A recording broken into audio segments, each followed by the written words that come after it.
بالله السميع العليم من الشيطان الرجيم بسم الله الرحمن الرحيم assalamu alaikum wa rahmatullahi wa barakatuh. Ina mana barka da haduwa a wannan lokaci mai albarka na shirin alkitabu was sunna kamar yadda muka saba kowane sati, kuma yau karatunmu zai kunshi bayani akan hassada, illolinta da kuma abubuwan da take haifarwa. insha Allah ga halifa shi ma zai ce alhamdulillah wassalatu wassalamu ala sayyidina wa nabiyyina Muhammad wa ala alihi wa ashabihi wa man tabi'ahum bi ihsanin ila yawmit tanad. Alhamdulillah, ni ma din dai zai fara ne akan maganan yi da mutane kuma har ya shigo bangaren ƙarya da kuma hasada. Alhamdulillah. Allahi samil alim min ash-shaytanir rajim bismillahir rahmanir rahim alhamdulillah wassalatu wassalamu ala rasulillah wa ba'd. Assalamu alaikum wa rahmatullahi wa barakatuh. Wa alaikum assalam wa rahmatullahi wa barakatuh. Ina mana barka da haduwa a wannan yini na Juma'a a yau 29 ga watan uku shekara ta 1443 Hijriya, daidai da 5 ga watan 11 shekara ta 2021 miladiya. Kafin mu fara taro da addu'a zan gabatar da halifa ya dan mana addu'a insha Allah. Alhamdulillah. ربنا آتنا في الدنيا حسنة وفي الآخرة حسنة وقنا عذاب النار. ربنا ظلمنا أنفسنا وإن لم تغفر لنا وترحمنا لنكن من الخاسرين. آمين. سبحان ربك رب العزة عما يصفون وسلام على المرسلين الحمد لله رب العالمين. Allah ya saka da alkhairi. Wannan shiri shine shiri na alkitabu was sunna wanda ke gudanuwa karkashin jagorancin wato kungiyar Muhammad Sanusi Fans Charity Foundation na biyu, wanda bangaren reshen jihar Lagos, kuma yake gudanuwa karkashin jagorancin wato Malam Abdullahi Salihu wato Sallama Agege. Muna fatan Allah ya taya shi riko, Allah ya ci gaba da dafa masa da sa mai hasken basira, shi kuma halifa shi ma Allah ya ci gaba da bashi ikon ci gaba da aikin addini. A kafin mu shiga karatu a takaice, na wa dan uwana halifa wato taya murna na matsayi da ya samu a wannan gari na mai albarka na Jeje, a matsayinsa na wato bayan kasancewar shi halifa malami mukaddami, kuma yanzu matsayi ya karu ya zama wato mai anguwa na ita unguwar Gwagulori. Muna roƙon Allah ya taya shi riko, Allah kuma ya ba shi kaifin basira da kuma dukkan abin da ya dace ya yi wa jama'arsa. Sannan kuma kada mu manta cewa yau Juma'a, kuma Juma'a na daga cikin manyan ranaku da ake son yawaita salati, wanka musamman na Juma'a yayin tafiya masallaci zuwa da wuri, sannan karatun suratul kahfi. Kada mu sakaci da wannan ita ma falalar.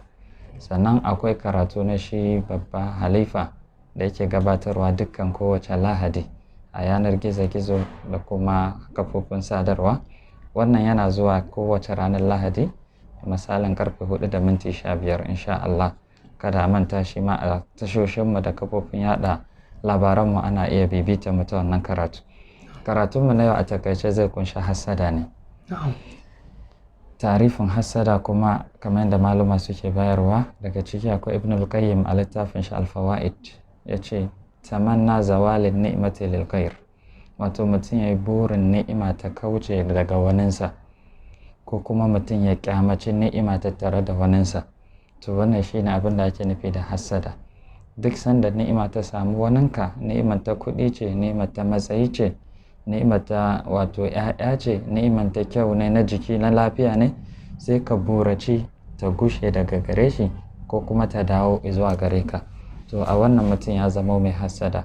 Hassada mummunar ɗabi'a ce, Allah da manzansa sun kyamace ta kuma sun zargi masu yin ta.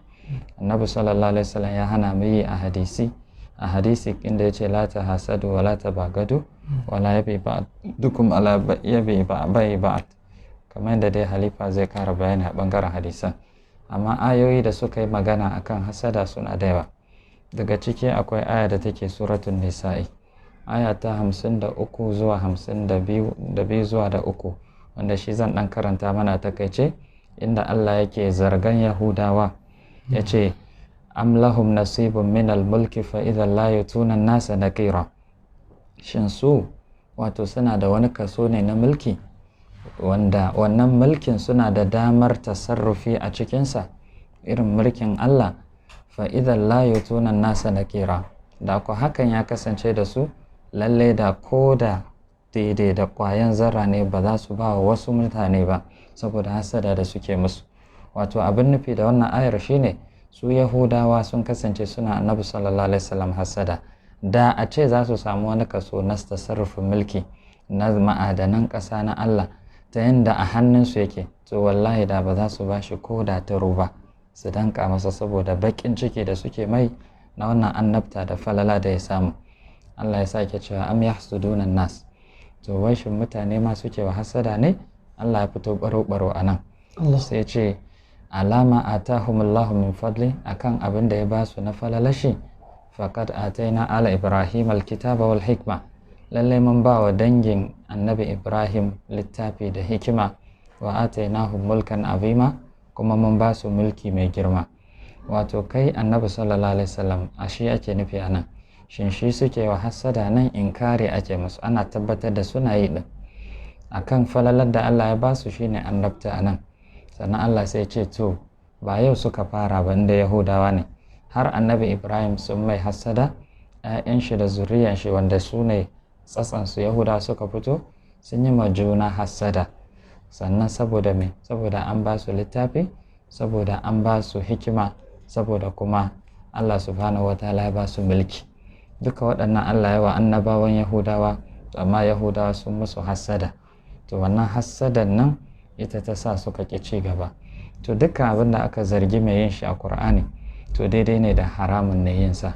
Hanyoyin gane haramun suna da yawa, ko a fito baro-baro a ce haramun ne, ko kuma a zo a ce duk mai yin kaza zai shiga wuta, ko kuma a ce mai yin kaza Allah ya la'ance shi, ko kuma mai yin kaza Allah ya fushi da shi, ko kuma dukkan wanda yake irin waɗannan ɗabi'u to lalle zai shiga jahannama, kamar yadda anan Allah ya ce fa minhum man amana bihi, daga cikinsu akwai wanda sun yi imani da shi annabi, minhum ummatun muqtasida, akwai masu daidai a cikinsu, akwai masu yadda da gaskiya, wa minhum man sadda an, daga ciki kuma akwai wanda sun kau da kai daga sako da ya zo da shi.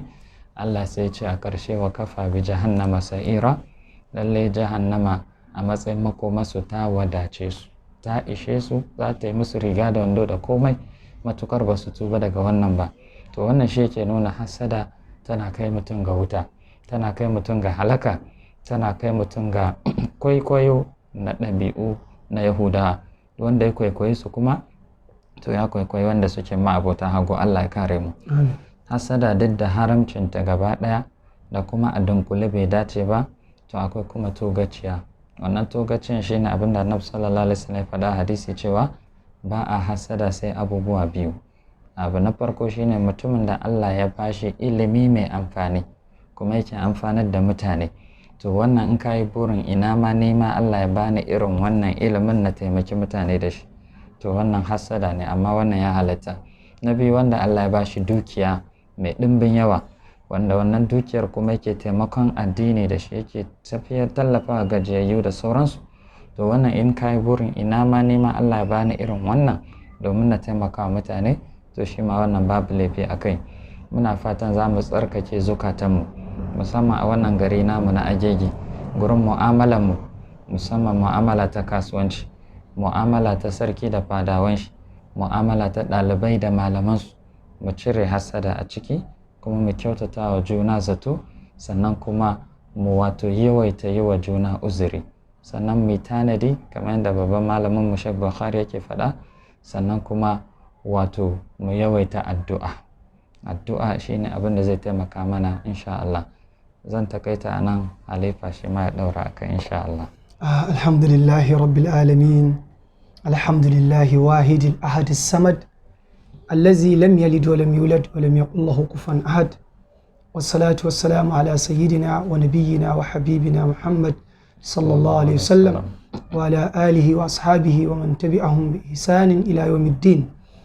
Alhamdulillah, dan uwana kenan a Sheikh Ibrahim Yalwa Al-Kisa'i, wanda na ainihin godiya ya shi ma ya nuna farin cikinsa kasancewar wannan matsayi da Allah ya bamu, to ina ƙara godiya ne ma insha Allah. Ba tare da ɓata lokaci ba za mu shiga kan bayanan hadisi. Wato Sheikh ya gabatar da alkitabu kenan, ni kuma yanzu insha Allah zan shiga as-sunna kai tsaye insha Allah.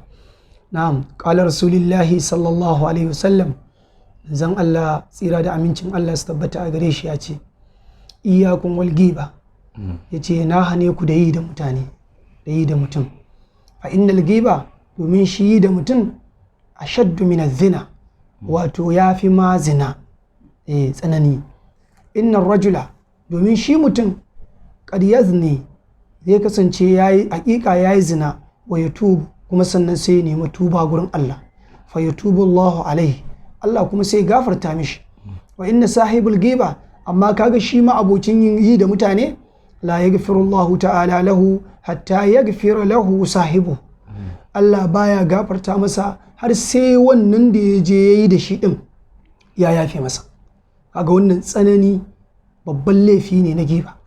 Kaga dai shi mai zina, inji Annabi sallallahu alaihi wasallam, in yayi zina ya nemi gafara, Allah na iya gafarta masa. Kaga wannan laifi ne tsakaninka da ubangijinka. Amma laifi da yake tsakaninka da wani bawan Allah, to sai ka nemi gafararsa har shi ma ya yafe maka. To kaga wannan hadisi lallai ya zaburantar da mu kiyaye yi da mutane, saboda ba abu bane mai kyau, ga kuma aibinsa, ga kuma tsananin da yake har ma gara zina za ka iya neman gafara gurin Allah subhanahu wataala, shi ma dai babban laifi ne wanda Allah subhanahu wataala ya faɗa a Qur'ani, wala taqrabu zina, kar ma a kusance shi. To amma nan Annabi sallallahu alaihi wasallam yana mana bayani ne game da laifin yi da mutum, yana da matsawar girma, sai ka nemi ainihin gafara ga wanda shi ka je ka yi da shi din, kuma wannan babban laifi ne. Na'am, rawahu Abu Shak an Jabir, Abu Shak ne ya rawaito wannan hadisi daga Jabir. Wa qala aidan, Annabi sallallahu alaihi wasallam ya sake cewa iyakun wal kadhiba, na hane ku da yin ƙarya, fa innal kadhiba, domin shi ƙarya mujanibun lil iman, wato yana ainihin kauda imani. Ƙarya a wata hadisi da yake taksisin wannan hadisi, Annabi sallallahu alaihi wasallam ya sake gaya mana, yana cewa ayatul munafiqu salasa, iza hadasa kazaba, wa iza wa'ada aklafa, wa iza tumina khana. Ayoyin munafiki guda uku ne, idan ya zance sai kaga yayi ƙarya, shine ayatul munafiqu salasa, iza, wato idan ya zance sai ka ji duk ƙarya ne, idan kuma yayi alƙawari sai ya saba, sannan kuma in kuka amince da shi kuka bashi amana sai ya ci amana. To kaga duka wannan laifi ne, manya-manyan laifuffuka wanda ƙarya yake jawowa. To shi sa Annabi sallallahu alaihi wasallam anan kuma yake gaya mana yana ma kauda imani. Shi sa to mutum ya lazimta yin ƙarya, to shi kenan yana fita daga cikin imani, sai kaga ya zama gashi nan yayi ta aikata laifuffuka da yawa sakamakon ƙaryan nan da ya ɗauka, kuma za ta kai shi ta ja shi har zuwa ga wuta. Wai iyaz billah, Allah ya tsare mu. A wannan kenan lallai wannan hadisi shi ma ya zaburantar da mu game da ainihin kiyayewa da yin ƙarya. Ƙarya ba abu ce mai kyau ba. Rawahu Ahmad ne ya rawaito wannan hadisi. Wa qala aidan, Annabi sallallahu alaihi wasallam ya sake cewa iyyakum wal hasad, yace na hane ku da yin hasada. Fa innal hasad, domin ita yin hasada, wato ya'qulul hasanat kama ya'qulun narul adaba, tana cinye kyawawan ayyukan mutum kaman yadda wuta take cinye kiraren itace. Wannan karmami, abinda ake nufi da karmami, kaman mutum yayi gona, dan wannan sande-sanden na masara ko na gero ko na dawa, ya kake gani idan an kunna masa wuta, yana ci ne furr. To haka hassada yake ainihin cinye kyawawan ayyukan mai ita. To shi sa lallai yana da kyau mu kiyaye yin hassada. Kaman kana ja ne da Allah subhanahu wata'ala, wanda ya yi ni'ima wa wani bawansa, wanda yanzu nan shak ya jawo mana aya ya kuma tarjama mana shi game da hassada. Da kuma gashi nan mu ma mun faɗo a cikin hadisin ma'aiki sallallahu alaihi wasallam, ya nuna mana lallai mu kiyaye yin hassada, domin yana cinye kyawawan ayyukanmu kamar yadda wuta yake cin karmami. To a nan ne zan kawo wata hikaya ta wani sarki game da hassada, wanda da shi insha Allah za mu rufe. an yi wani sarki tsawon zamanai da suka wuce. Wannan sarki yana da wani waziri, kuma da yawa mun sani a littafai maluma suna mana bayani wazirai an fi ɗaukan masu ilimi. Wannan waziri yana da ilimi kuma ya iya magana. To amma sai aka yi wani baƙon malami, sai wannan baƙon malami ya kasance ya fi shi iya magana da iya tsara magana, kuma a gidan waziri sarki ya sauke shi. To duk sa'ilin da suka fito fada sai waziri ya lura cewa sarki yana jin daɗin zancen wannan baƙon malami. Idan ya yi magana sarki yana jin daɗi. To sai hassada ya shiga a bisa wannan ni'ima da Allah ya ma wannan bawa, kuma a gidansa aka sauke shi. Waziri ya yi ta tunanin me zai yi don ya ga ya kau da wannan malami, don sarki yana son shi saboda iya maganarsa. Wata rana gari ya waye sai waziri ya sa aka shirya liyafa na abinci, ya kira wannan malami suka ci sai da suka ci sosai sai ce au aini na manta sarki baya son warin tafarnuwa, kuma gashi ni na sa tafarnuwa a ciki, kuma gashi yana son zance da kai. Abinda nake so da kai yau, idan ka je fada sarki yana hira da kai ka dinga yi kana sa hannunka kana kau da bakinka, don gaskiya sarki bai son warin tafarnuwa.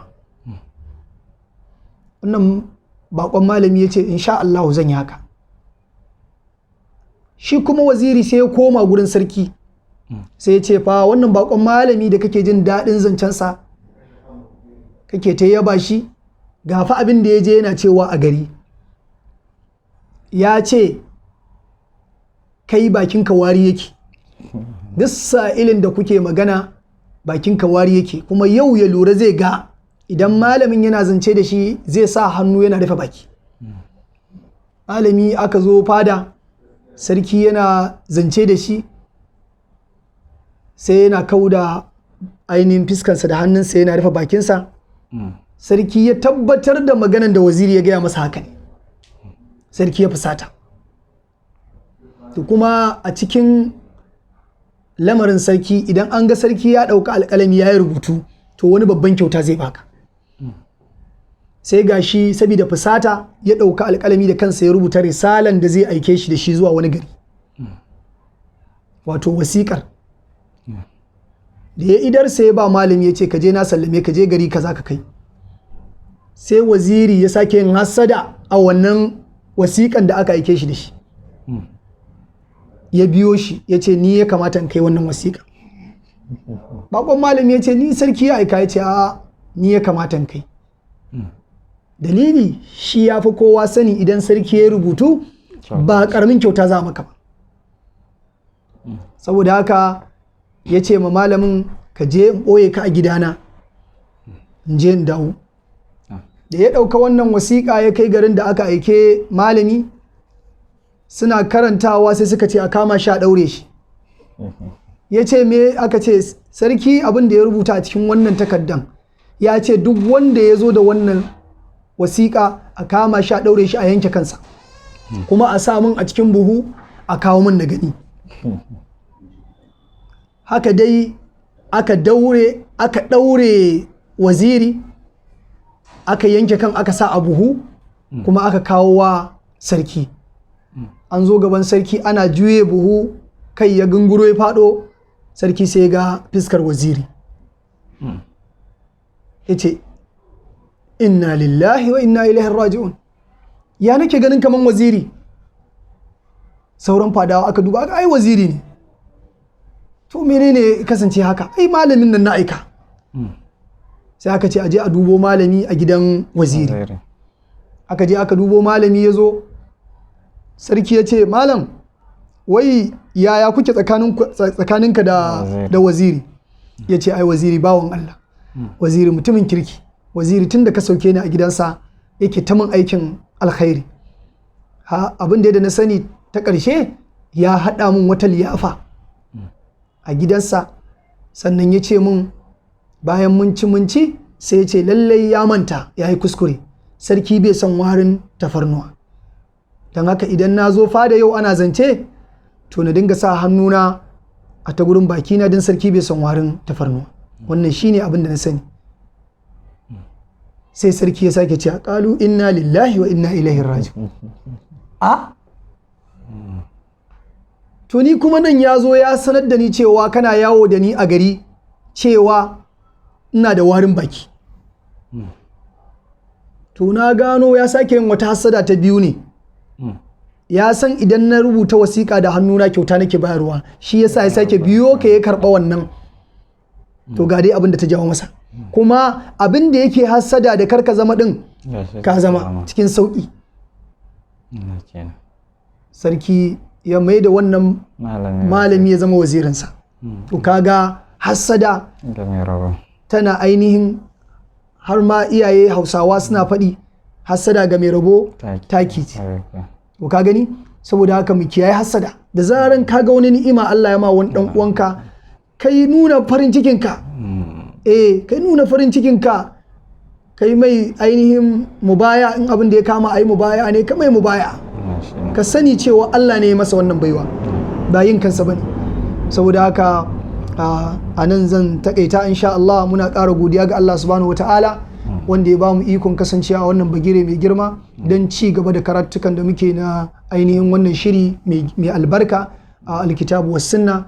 Kuma ba zan manta ba, dole ne zan sake miƙa godiya ta musamman ga mai martaba sarkinmu, maganin kukanmu, Alhaji Musa Muhammad Dogon Kadai. Allah ya ƙara masa lafiya, Allah ya ƙara shiga cikin lamuransa, albarkacin sayyidina Rasulullahi sallallahu alaihi wasallam da shi da 'yan majalisansa gabaki ɗaya. Allah ya ƙara musu himma. Musamman gaisuwa ta musamman kuma ga ainihin babban khalifa namu, Khalifa Muhammad Sunusi na biyu. Allah ya ƙara masa shi ma jagoranci, Allah ya shiga cikin lamuransa. Da kuma ciyaman ɗinmu na musamman wanda nake ga faɗa ko da yaushe a kowane sati, duk wannan shiri da kuke gani yake zuwa muku da himmansu ne da ƙoƙarinsu, shine Malam Abdullahi Salihu, kuma shine ciyaman ta wannan ƙungiya ta Muhammadu Sunusi na biyu Fans Charity Foundation, da shi da sarkin yaƙi wato Shatima. Shatima shi ma na mai farin ciki wancan satin, Shatiman Agege mai girma Alhaji Bashir Faki. To Allah ya saka da alkhairi. Zan mai da abin magana ga Shek. Tafaddal mashkur. To ba za mu manta da dai sauran membobi ba, kiran sunaye zai wuya gaba ɗaya, amma duk wanda suke tare da mu da shawarwari da addu'a da fatan alkhairi da kuma abubuwa da suke bayarwa domin wannan shirya ci gaba da gudanuwa, muna musu addu'a Allah ya ci gaba da dafa musu. Allah kuma ya ci gaba da datar da mu baki ɗaya. Da wannan ne muka ce mun zo ƙarshen wannan shiri. Duk abubuwa da muka faɗa na daidai Allah ya ba mu lada, kusa kure kuma da muka yi Allah ya yafe mana. Subhanakallahumma wa bihamdik, ashhadu an la ilaha illa anta, astaghfiruka wa atubu ilaik. Subhana rabbika rabbil izzati amma yasifun wa salamun alal mursalin walhamdulillahi rabbil alamin.